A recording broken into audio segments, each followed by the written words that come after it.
Girl, tell me why I had a breakdown about 30 minutes ago that lasted for like 5 hours. But more on that later. How to cope with not being liked. If you're wanting to know advice about like relationship type of not being liked, then you should watch my video on how to deal with rejection. But I think I'm gonna use this question to talk about how to cope with not being liked by like a friend or like a potential friend or like your teacher or something. It sucks because sometimes whenever you're not liked is genuinely sometimes the hardest and most awkward thing, because you know how like whenever you don't like somebody but there's not really a reason for you to like not vibe with them, but they're just like not your kind of person. It's the same thing, unfortunately, when somebody just isn't vibing with you and you're not forming a natural connection. You may have to, take a step back and realize that it is probably not you. It's just the fact that you guys are two different people. You've grown up in different ways. You have different values. You cope with things differently. Your humor might be different. And sometimes, people love cherry pie. Some people hate pie in general. It's not the fact that you're wrong. It's just that person has a different way of communicating and connecting with the world. And that's not necessarily a bad thing. It's just sometimes you just got to say it is what it is and move on. But if you're in a situation where you have to work together with somebody and they don't like you, you might have to just go into professional mode and get through that in the most civil way, because don't let anybody get in the way of your bag, whether they like you or not. But the most important thing is whether they like you or not, that you are always giving empathy and always giving light. Because if they don't like you and they can't even think of a reason why, it's probably because the only thing you're giving is light and kindness to the best of your ability. And wouldn't you want somebody to say that instead of I don't like them because they insulted me because I didn't like them? You know what I'm saying? Hello, everybody. Welcome to Goodnight, Girl. I'm Taylor Cassidy. This is the podcast where we recognize the world is chaos and overwhelming, and sometimes I just want to take a ship to the land where our ancestral Black people are living at, waiting for us to come over there. This is a place where we can come and focus on the things that we go through day to day. Mental health advice, encouragement, stories from my life, and more. And if you want more stories from my life, please pre-order my book, Black History is Your History, where you'll get to learn about 12 Black history figures and personal stories from my life where I learned lessons from those figures. So go check it out. Thank you. Like I said in the beginning, what's going on in my life this afternoon? Girl, I had a mental breakdown. I'm not gonna lie. I had a mental breakdown that lasted the entire afternoon. And at first I thought it was PMS, but it wasn't. I ended up calling my sister and I was trying to tell her what was going on, but I couldn't keep myself from crying. And she basically said to me, she brought up the notion of, there's a book called The Body Keeps Its Score. And essentially it's talking about how the body holds trauma in its like memory. And even when you have like healed and you have these coping mechanisms, sometimes when you go through a situation that reminds you of something, your body reacts like it's going through the trauma again. Even though like in your mind, it's like, wait, but I have these coping mechanisms. Low-key PTSD. So when she said that, I was like, it was kind of upsetting because it's like, dang, that is exactly what is happening right now. So it was like I was having this extreme, intense reaction to something in my body to where I was completely aware of the old patterns and past pain that intense reaction was coming from. But my thoughts were things like, it's okay, Taylor. Everything's okay. You're safe. This feeling won't last. So in my mind, my thoughts were encouraging, but in my body, it felt like I was in danger. And it's terrible because it makes you realize just how much trauma and just how much things like change affect you in the most unexpected ways. And I think that I'm learning that whenever you go through trauma and whenever you go through really hard circumstances, it's not necessarily about completely healing, I don't deal with it anymore, but more so about learning how to have more grace and more love over yourself as you encounter these deep triggers over and over again, which kind of is upsetting to say that it doesn't really fully go away, but also it's kind of lovely in a way, because the more you go through that trigger, the better that you can learn to love yourself through it. Like, I even remember, I know I'm talking about this a lot, but like, it just happened today. I'm reflecting. See, there's still snot on my nose. Sorry, y'all. But I was literally thinking today, this intense reaction that I was going through, I've felt it many, many times before. And I was thinking to myself, I was like, okay, Taylor, at this moment, I don't necessarily know how to make you stop feeling this way. But one thing I can do is make sure that tomorrow you don't have anything to worry about. So I kid you not, crying, sobbing, I did my dishes, I did my laundry, I answered some emails, I got my PJs, and I got some tea right here. And it's interesting because usually I would clean my house to ignore my pain, but this time around I was cleaning my house as a way of saying, you're allowed to hurt and I'm still going to take care of you, you know? All right, let's get into it. Now, before we start, I'm sure if you clicked onto this video, you probably stressed as hell. So let's take a deep breath. Breathe in and out. I think we need another one. Breathe in and out. Yes, everything is happening all at once, but you're also right here, right now, and nowhere else. And you're allowed to acknowledge that and just exist just here for a second. Now, this week I asked you guys to ask me advice about going through times of change. So let's get into it. How do I take care of myself in a completely new environment? Example, another country. Now listen, I ain't never lived in another country before, so I cannot give advice specifically according to that. So I'm gonna take it to my experience as a kid. I moved 8 times in my childhood. So it was like I was always the new kid in a new environment, new state, new neighborhood, new culture, new. Like, I think about the people who have had like friends since they were kindergarten. I don't have that because like after kindergarten, I switched schools and then I switched schools again and then I moved to another state, and yeah, it's a whole thing. I reflect back specifically on whenever I moved away from, I lived in Tennessee for 5 years and I finished elementary school in Tennessee, and we moved to St. Louis, which is where I say I'm now from, because that's where I came of age. But when we first moved there, reflecting back on my behavior as a kid and how I adjusted to that change, I was definitely depressed for a while. I couldn't recognize it because I was 12 years old. But looking back on the things that I used to do, the things I used to avoid, the people I used to avoid, I was definitely depressed because it was a huge change. I left all of my friends. I really liked living in Tennessee at the time. I look back on it now and I'm like, never mind. But I was definitely depressed. I was shutting myself in my room. I remember like finishing entire bags of chips simply because like it was there, not necessarily because I wanted it.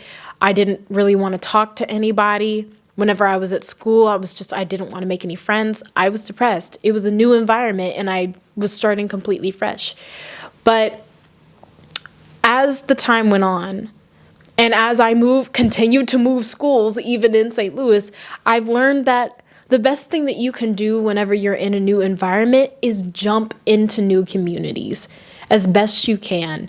Once you're settled down, in your, home, for me, I found that the best way to feel a little bit of routine and structure is jumping into places where there's a consistent community. So joining a club, joining a class, joining something at your school, starting to volunteer, something that can create a routine where you're seeing the same people over and over again. I say people because whenever you're in a new environment, your community is who is going to lift you up. And in reverse, them needing you is going to create a sense of purpose in that new environment. So wherever you are, it says new country, find ways to get involved in your community. And I assure you that whatever ways in which you're still trying to get used to this new change, at least you will have people around you that will help you to get there. I hope that helps. Advice on when you know it's time for a big change, but you're holding yourself back. Well, first, props to you for knowing it's time for a big change, because that's a hard thing to recognize, and it's a really scary thing to recognize. Because you know of a specific thing you need to switch up, you know that everything else is going to change too. And if you liked your life how it was, or if you like certain aspects, it can be really scary to think about them suddenly going away or them not being the same. But the reality is, things are going to change whether you want them to or not. Life is completely unpredictable, and you will never be able to control it. So if you have this thing that you want to change, if you have this big decision you know is the right decision to make, it's a wonderful thing that that decision is in your control. Because if you push it off and continue to hold yourself back, life is going to come anyway. So you can either wait on life to give you something that maybe you didn't want in the first place, or you can make this intentional decision knowing that you made it out of purpose and out of seeing a new vision for yourself. And that way, if you're making that decision yourself, those things that maybe you didn't want to change because you were, which caused you to hold yourself back, you'll have more of an idea and more openness of a plan to adjust those things, to make it less scary to go into that change. I hope that made sense. It better have made sense. I think about it this way. I'm about to get real, a little dark. Sorry, y'all. I'm about to get a little dark. So it's not a laughing matter, actually. Last year, I remember for weeks, I was talking with my therapist about death because I had such a fear of it, with my family members, with my friends. I was just so scared of dealing with death and facing it. And I would just tell her, I would just be so confused. I would just be so scared and so scared of what am I going to do when this big change happens? I don't know. And just kind of refusing to acknowledge how afraid I was of it. And I remember I had a session talking about that thing. And then a couple hours later, I found out that my mom had had a stroke. She's alive. She good.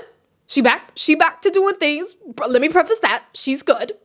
Mother Cassidy is good.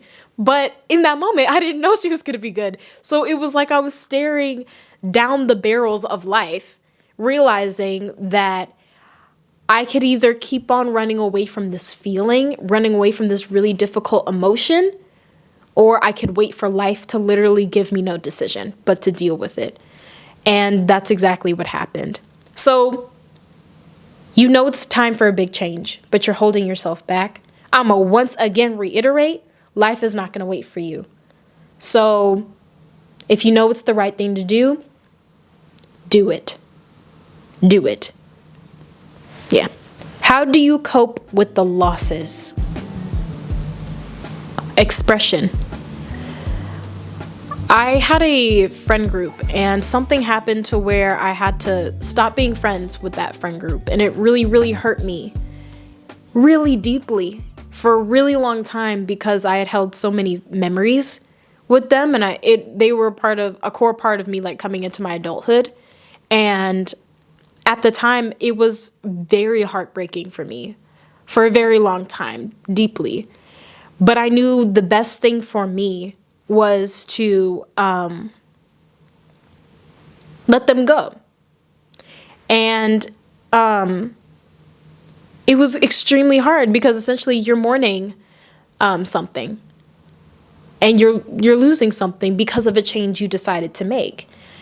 And it's hard in the moment because you know that making that choice or making that change in the long run is going to be great and you're going to feel great. But in the moment, it feels absolutely terrible because you're literally shaking up your routine. You're literally shaking your foundation of things, and you're free falling for a little bit. You know, I think about it in the way, this is going to be a crazy example. This is going to be a crazy example. But like, you know how you take a COVID test and you go through the whole ordeal and you're in the waiting period, and sometimes that waiting period versus finding out you have COVID is scarier, because at least when you know you have COVID, you know what to do, you know to self-isolate, you know what medicine to take, whatever. But in that waiting period, all these what ifs and what am I going to do's are going through your head. So when you have a big change, the same thing is happening because there's no routine there. There's no structure there. All of that is kind of bejangled a little bit. And so those emotions can be really, really heavy and really, really intense. And the best way to cope with those things is some sort of expression, some sort of thing you're pouring those feelings into. For me, whenever I was going through that friend breakup at the time, I wrote so much poetry that the world will never see. I wrote songs. I'd be writing songs for this YouTube channel. Check out 𝓂𝓾𝓮. But like, I don't be writing like serious songs, but I was writing songs. I was painting. I had like sketches and drawings. All of those things I did in moments where the emotions got too heavy for me to deal with. And it gave me an outlet to actually make them exist and make them tangible in my hand so I could look at it and reflect on it. And every single time I've done it, I've at least felt a little bit better, because it feels like this undefinable emotion that I'm experiencing now has a definition and now exists physically in the world. And now I can look at it and feel less alone. So if these are losses that you're dealing with because of this change that you just can't change, you can't really do anything about them, they've already been lost, and you're just having all of these emotions, express those things. Don't suppress them. And honestly, don't just talk about them with somebody. Create something out of it. Create something beautiful. Create something sad. Create something difficult. Create something sloppy that maybe didn't take a lot of skill. But create and use that expression for something. How do you stay on top of your new life? Just so I can give some different advice from what I've been giving. For me, I love Notion. Just kidding. But seriously, I love to journal. I feel like I talk about journaling like every single episode, but journaling and some sort of note-taking is truly what helps me to visualize my thoughts and decide my priorities. I remember my mom helped me do this practice that I still use to this day, where if I'm feeling overwhelmed with all of these new things coming in and I don't really know what to look at, I get out a piece of paper and I write all of those things down that I care about, everything going on, and I circle the top 3 things that are most important to me. Not necessarily the most urgent, but the 3 things that are most important for me to do, to experience, to see, to talk to, whatever. And having that visual understanding of what I should be focusing on kind of helps you to organize all the new things that are coming into your life under those guises of, okay, everything is happening, but I know where I'm going. I know those 3 things that I'm going. I know those 3 places that I'm going. Know what I'm saying? I'm in a way better environment, but still stuck seeing others achieve dreams I've had for years. Well, first of all, congratulations on being in a better environment. I can imagine that took a lot of hard work and a lot of emotional turmoil. So congratulations to you. That's a huge feat. And essentially, I was a couple years ago, I was looking at other creators and seeing them do things that I really, really wanted to do. And also wanting to be a part of their friend group.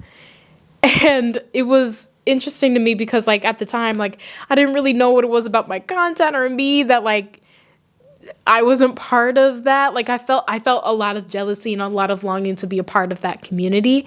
And it was hard because I felt like I was working really hard, but I wasn't necessarily getting the specific opportunities that I wanted. And I remember talking with my friend, and I was talking about how, like, I can't believe I'm not getting these opportunities. Like, what am I doing all of this for? And she reminded me, she was like, well, Taylor, there are literal celebrities and people that are so successful that get the most degrading hate comments in their comments every single day, but they still do what they love. You know, they still achieve these great things. And the way that I thought about it, I was like, she's completely right. Because I was thinking about it in terms of what I'm doing. I'm trying to do it to achieve something and get this sort of accolade rather than doing it because I loved it and because it made me feel good. So I hope this applies to this question. But for me, if you're not necessarily seeing the dreams and big opportunity accolades that you're wanting to see come into your life, it might be time to reflect back on why you started in the first place and reconnect with that love and that passion of why it fulfills your spirit to do a certain thing.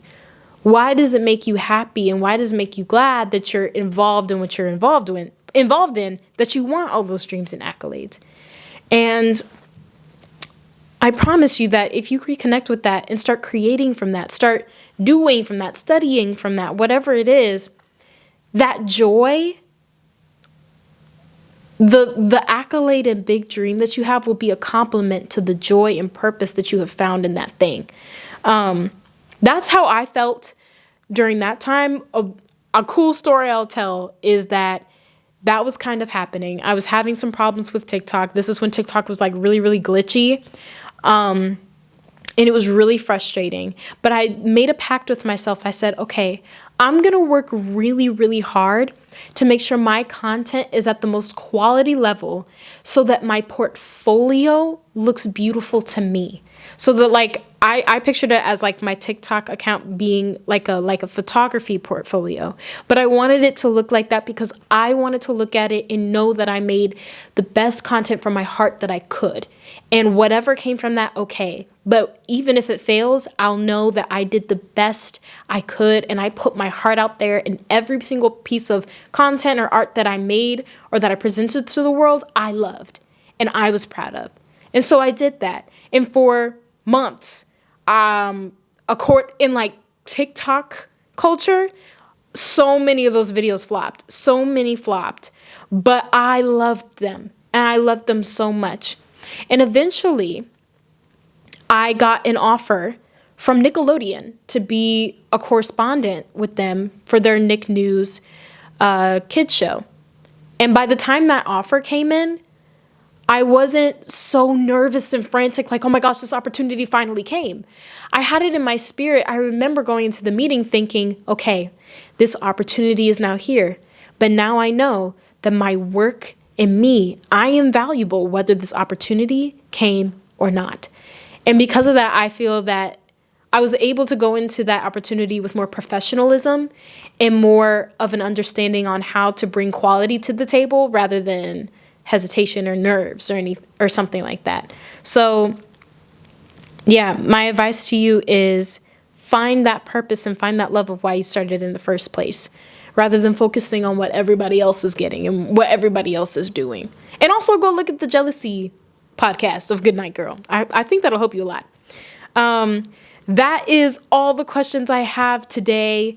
Thank you guys so much for watching. I see so many new comments on these videos and it makes me really happy. I try to check the comments as often as I can, but to be honest, for the most part, on my history and education videos, them comments be treacherous, so I'd be offline, keeping my peace. But if you want to follow me more, please follow me on Instagram and TikTok. And once again, please pre-order my book, Black History is Your History, on Barnes & Noble. And with that, I'm going to take that wonderful post-mental breakdown sleep, and good night, girl.